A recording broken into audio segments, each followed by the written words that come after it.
Okay guys, just a little thing here, now that my camera's actually focused. This is basically how I fix cracks. I don't know if it's the right way. There's many different ways to do it, but this is how I do it. You can see right here I've got a crack. It's not too bad, but it's a little bit more than what I'd want to put regular latex caulking in.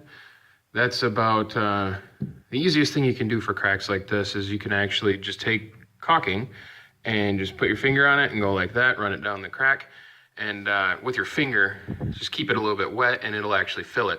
Then you can paint it over. Latex caulking, because the latex will actually stick to latex.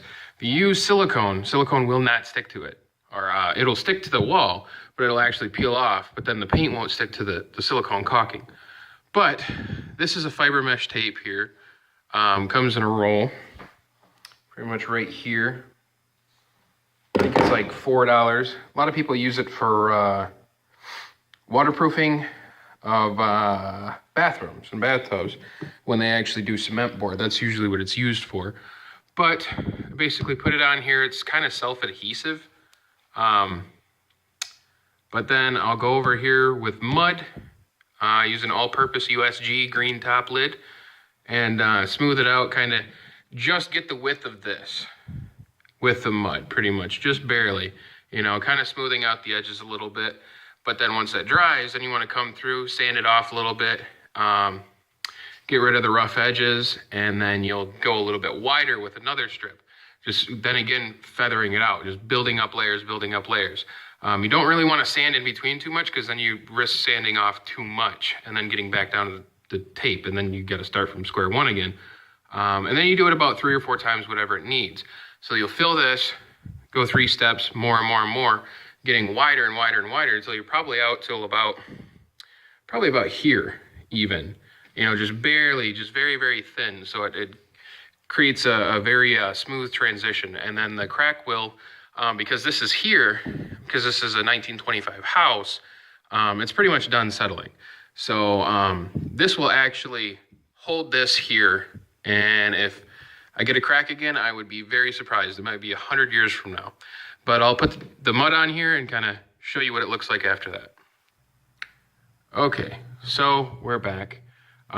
This is basically after it's mud. This is kind of rough. I might still, you know, tweak with it a little bit, but you can see that I've actually pushed the mud into the tape. So it's filled up all the grid work in that, which is gonna then, you wanna, when you put it on too, you wanna try to push it into it so it actually beds in there. That's what it's called, is bedding the drywall tape with mud. But once this dries, then I will actually come through. You can see the ridges here too. Those will dry into little peaks. And then when I come through, I'll just hit it with my, my putty knife, and it'll just fall right off. And then I'll maybe give it a little rough sand on the outer edge, just on the outer edge, not in the middle. And then I'll go over it again with my second coat, and then I'll show you guys that again once this is dry. But I do have another one that I probably can give you an idea of that I've probably already done. So let me see if I can find something. So let's see if I can get this thing to focus here. It's really bright, but this is another one that I have. You can see some cracking up here. I need to go back over there. I put some, it's actually paint, because mud sticks a little bit better to paint, to primer. So I've got to do one there, and this is one that I'm working on. This is basically just the bedded tape, nothing more, just that. So what I'm gonna do is just knock down a little bit of the rough edges here. I'm gonna trim a little bit. Just really not even doing too much.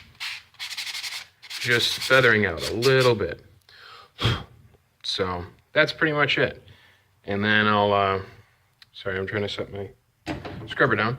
But that's pretty much it. And that's the first layer. So what I'm gonna do is go over this again, but with just a little bit more. So it's gonna be a little bit wider on both ends. And I'll show you what that looks like. All right, guys, back again at it. Here is the second layer on top of this. It's basically just a skim coat. So you're just wanting to barely go over it, create a very thin layer. I can still see the tape under that again. So the third coat should cover that pretty well. I might go a little bit thicker. You can see the sheen. There you go. You can see the sheen of the tape in there. So basically, let this dry again and then repeat the first step. And then once you're done, you should be able to prime it and be good for another 100 years. But that's pretty much how the method of I do it. If it's a very, very, very hairline crack, maybe like a corner, then I'll do some latex caulking. But aside from that, that's how it's done.